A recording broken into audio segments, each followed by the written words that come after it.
There is a particular silence that follows achievement. Not the silence of peace, not the quiet that comes after a long effort finally settles. This is a different kind. It arrives after the promotion is announced, after the goal is reached, after the thing you worked toward for years is finally, undeniably yours. And instead of fullness, there is a strange flatness, a kind of stillness that does not feel earned. Most people do not talk about this. They assume something is wrong with them, that they are ungrateful, that they asked for too much or expected the wrong thing, so they set another goal, chase the next milestone. They move quickly, partly because movement feels like progress, and partly because slowing down long enough to feel that emptiness is something they would rather avoid. But the emptiness does not go away. It waits, quietly, just beneath the next accomplishment. This episode is not about ambition. It is not about success being bad or good. It is about what that silence is actually trying to tell you, and why so few people are ever willing to listen long enough to find out. She had done everything right. That is the only way to say it without overcomplicating it. She had made the decisions that by every reasonable measure were the correct ones. She had worked long hours without complaint. She had been patient when others were reckless. She had delayed things, vacations, relationships, rest, because there was always something more important at hand. There was always the next threshold to cross, and crossing it felt like the only thing that made the delay worthwhile. The promotion came on a Tuesday. She found out through an email, which felt slightly anticlimactic, though she told herself it did not matter how the news arrived. What mattered was that it had arrived. She was now the person she had been working to become for the better part of a decade. Her colleagues congratulated her. There were drinks after work which she attended and smiled through, and which felt pleasant in a surface-level way, like a ceremony she was performing rather than a moment she was living. She drove home that night with the radio off because she wanted to sit with the feeling. She wanted to let the satisfaction settle in properly, to let it become the thing she had imagined it would be. But driving home and later sitting at her kitchen table with a glass of water she barely touched, she noticed something that she did not have a clean word for. It was not disappointment. The word disappointment suggests you expected something and received something lesser. This was different. It was more like arriving at a destination and discovering that the place looked exactly as described, but you were no longer interested in being there. She went to bed that night thinking she was just tired, that the feeling would shift after sleep, after the news had time to settle into her sense of self. But the next morning the feeling was still there, quieter now but present. She went through her routine coffee, email, the drive to an office where she now held a different title, and noticed herself observing it all from a slight distance, as if she were watching herself live her life rather than actually living it. She did not tell anyone. What would she say? That she had worked for 10 years, achieved the thing she set out to achieve, and now felt strangely hollow. That instead of feeling like herself, she felt like a version of herself that someone else had designed. She knew how that sounded. She could already hear the responses, the well-meaning reassurances, the reminder that she should be proud, the gentle suggestion that maybe she just needed a vacation or a new challenge to focus on. She did not want any of those things. She wanted something she could not name, which made it impossible to ask for. So she kept working. She set a new objective. She told herself that this was simply what ambition felt like, that the goal was always the next one, and that the feeling she was carrying was just momentum preparing itself for the next push. But underneath that explanation, which was reasonable and tidy, something else was moving. A question she could not quite form, something about who she had been before she became so focused on becoming someone else. Something about the parts of herself she had quietly set aside, not because she rejected them, but because they had seemed inconvenient to the direction she had chosen. She could not name those parts clearly. She just knew they existed. And she knew, in some way she was not yet ready to examine, that they had not disappeared. They had simply been waiting. There is a belief that operates quietly in most people who pursue achievement. It does not announce itself. It does not arrive as a conscious decision. It forms slowly through early experiences and repeated feedback, and by the time a person is deep into adult life, it has become indistinguishable from common sense. The belief is this: if I become successful enough, I will finally feel like myself. Not just secure, not just respected, fully, recognizably, solidly myself. The idea is that achievement is not just a practical goal, it is a project of self-completion. That somewhere on the other side of enough success, there is a version of you that is whole, finished, no longer anxious about who you are or whether what you have built is real. This assumption is almost never spoken out loud. It would sound naive if it were. But it shapes decisions in ways that are hard to trace: the projects people choose, the relationships they delay, the parts of themselves they learn to quiet because those parts seem to complicate the project of becoming successful. The woman driving home on that Tuesday night was not simply experiencing the end of a goal. She was encountering the limit of that belief. She had completed the project, and the self she had been working to complete had not shown up. Not because something went wrong, but because the assumption itself was off. The culture does not question this assumption. In most cases, it actively rewards it. From early on, institutions organize themselves around measurable outcomes. Schools give grades, organizations give titles. The people who move efficiently toward those outcomes are called driven, focused, high-performing. The people who pause too long, who ask questions that don't have productive answers, who seem uncertain about what they are optimizing for, those people are seen as lacking direction. The feedback is steady and consistent. The goal is to achieve, and achievement is what makes you real. Workplaces carry this logic forward. Status is visible. Progress is tracked. The language around success is the language of movement, climbing, growing, advancing, building. It implies that to stay still is to fall behind, that any moment not spent constructing the next version of yourself is a moment wasted. Even the people closest to us participate in this without realizing it. When someone achieves something, the response is celebration, admiration, validation. When someone pauses and says they feel uncertain about what they have built, the response is often discomfort. People do not know what to do with that. It does not fit a narrative they have language for, so the conversation shifts. Another goal is suggested. Perspective is offered. The uncertainty is gently redirected towards something productive. There is also the quiet pressure of comparison. Everyone around you appears to be moving. Social environments make the direction of other people's lives more visible than their inner experience of those lives. What you see is the achievement, the announcement, the milestone, the next step. What you do not see is how they feel driving home afterward. And because you cannot see that, you assume the flatness you feel is particular to you.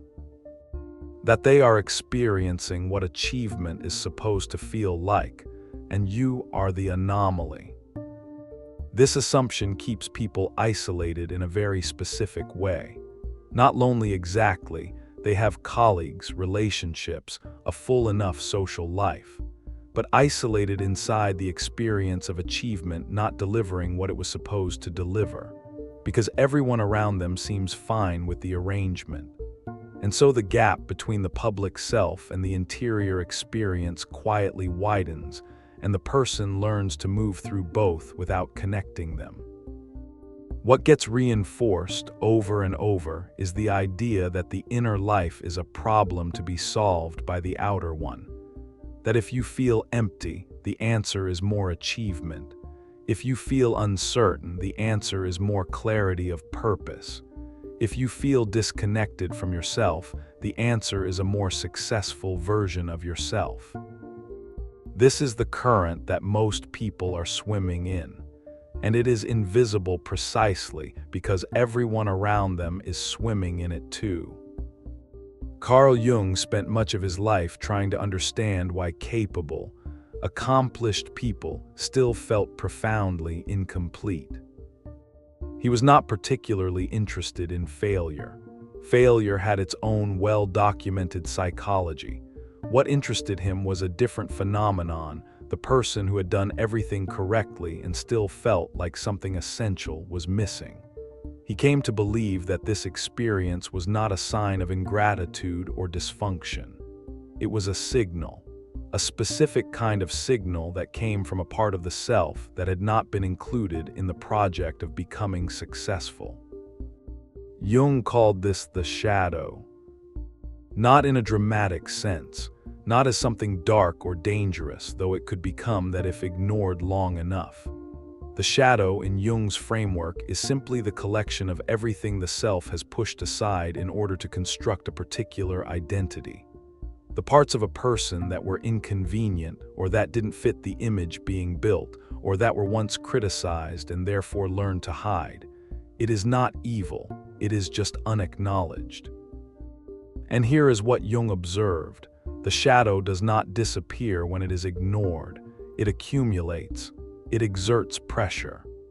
It begins to express itself in indirect ways through restlessness, through a vague sense that something is missing, through the quiet flatness that follows achievement when the achievement cannot reach the part of you that actually needed attending to. Jung also described something he called individuation. It is the process of becoming a whole person, not a successful person, not an admired person, but an integrated one. A person in whom the conscious image and the unconscious interior have come into some kind of honest relationship. This process does not happen as a result of achievement. In some ways, achievement can delay it.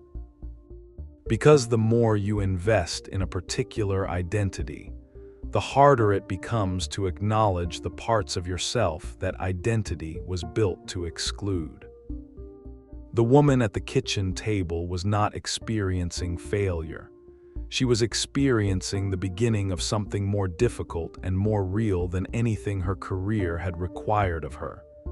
She was at the edge of herself, not the edge of her professional self. That self had arrived, fully formed, exactly as planned. She was at the edge of the self she had never looked at directly. Jung would not have told her to slow down. He would not have told her anything prescriptive. He would have said simply that this feeling, this hollow, quiet, slightly disorienting feeling, was not a problem. It was an invitation, not a comfortable one, but an honest one. There is a second idea in Jung's work that is useful here, and it has to do with the persona. The persona is the face we construct for the world. It is not false exactly, it is made from real material, from genuine traits and real capabilities. But it is selective. It emphasizes what the world rewards and softens what the world might reject. Over time, with enough reinforcement, the persona can become so solid, so practiced, that the person wearing it begins to confuse it for their actual self. This is not a moral failure. It is a natural process.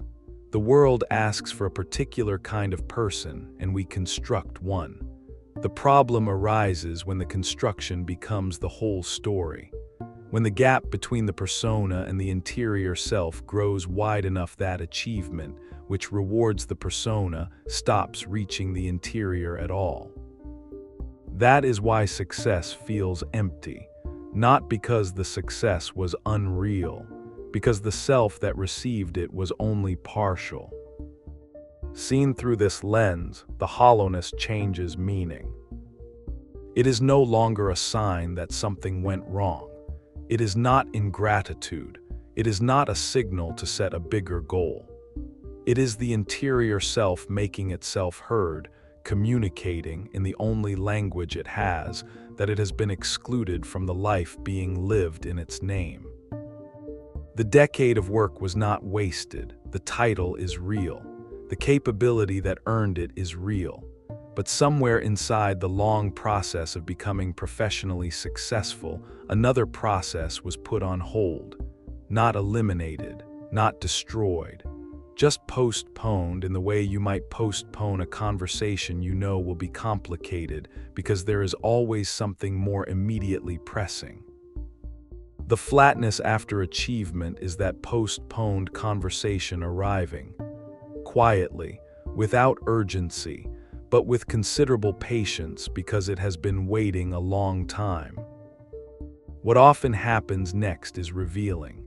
Most people respond to that flatness the way the culture taught them to respond to any form of discomfort. By moving, setting the next goal, returning to the structure that has always provided a sense of direction, and this works for a while. The movement suppresses the signal, but the signal does not stop. It simply waits for the next quiet moment, the next arrival at a destination that was supposed to feel like home. The shift is not dramatic. It does not require abandoning anything. It requires only a willingness to notice that the self doing the achieving is not the whole self. That behind the persona, behind the capable, directed, accomplished face, there are parts that have not been consulted. Parts that may have different ideas about what a life should feel like from the inside. This is not comfortable to consider. The persona was built for reasons. The shadow was pushed aside for reasons. Acknowledging their existence does not dissolve the reasons, but it does change the relationship. And changing the relationship is the beginning of something that success by itself cannot provide. There is no clean resolution here. That is worth sitting with for a moment. The insight does not arrive like a solution. It arrives more like a clearer view of the landscape, the same landscape, but without the assumption that the destination you have been moving toward is the only meaningful feature of it. What becomes visible under that clearer view is the cost of the project, not a moral cost, not a judgment, just a reality. The construction of a successful identity requires material. And some of that material is drawn from parts of the self that do not appear in the professional narrative. The curiosity that was too slow for an efficient career. The emotional attunement that seemed too soft for a competitive environment. The creativity that did not fit the structure. The desire for meaning that could not be quantified and was therefore set aside. The friendships that faded because there was always something more pressing. The interests that were shelved because they had no clear application. None of this is catastrophic. Most of it felt like a reasonable trade at the time. But it accumulated quietly, the way small decisions always do, until the person who arrived at the destination of success was a more condensed version of the person who had started the journey.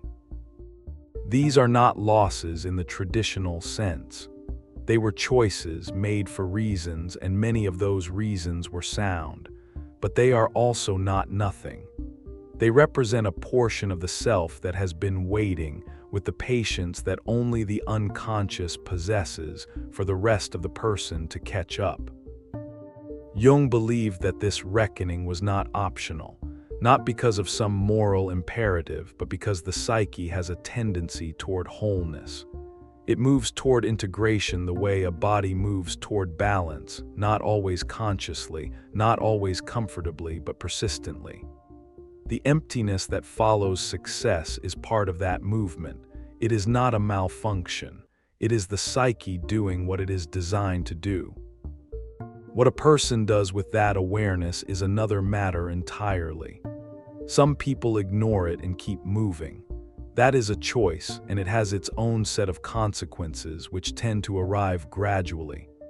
Others try to fix it quickly: a new relationship, a creative project, a sudden reversal of direction, which often carries its own complications because the shadow cannot be managed like a task.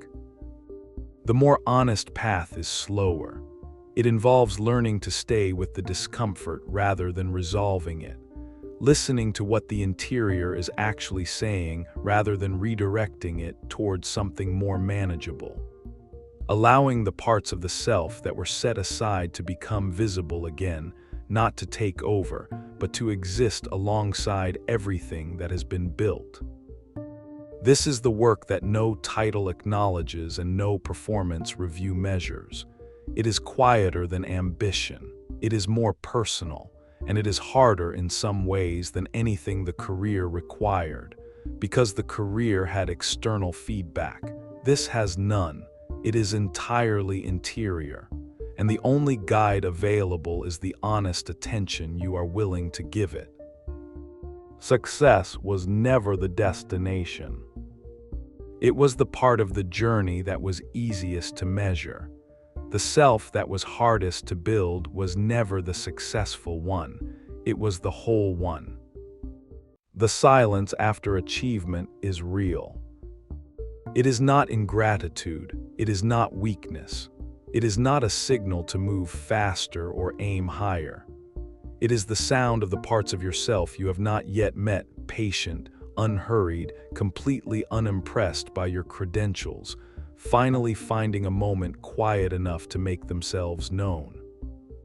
You do not have to do anything with that right now. You do not have to reorganize your life or question what you have built. What was built is real. The effort was real. The recognition was earned. But somewhere beneath all of it, there is a self that predates the project.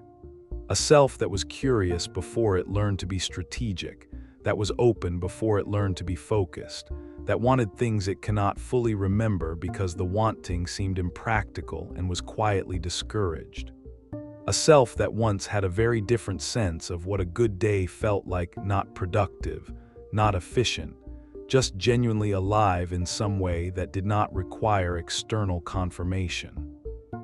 That self did not disappear. It simply stepped back. It gave you the room you needed to build what you needed to build. And now that the building has reached a certain height, it is asking, without urgency, without drama, whether there might be room, somewhere in the life you have constructed, for it to come back in. Not to undo anything, not to replace what exists, just to be part of it, just to be included. Jung believed that this was the real work of a human life, not the achievement, not the accumulation, but the slow, honest process of becoming someone who actually contains themselves. Someone in whom the outer and the inner are no longer strangers. Someone who can sit at a kitchen table on a Tuesday night after the email has arrived and the drinks have been finished and the congratulations have faded, and feel something genuine rather than something performed. That process does not finish. It does not arrive at a final state that can be announced or celebrated, but it does deepen. It does become more familiar. And somewhere inside the deepening, there is a kind of fullness that success alone never quite reaches. It was there the whole time. You just had not been introduced yet.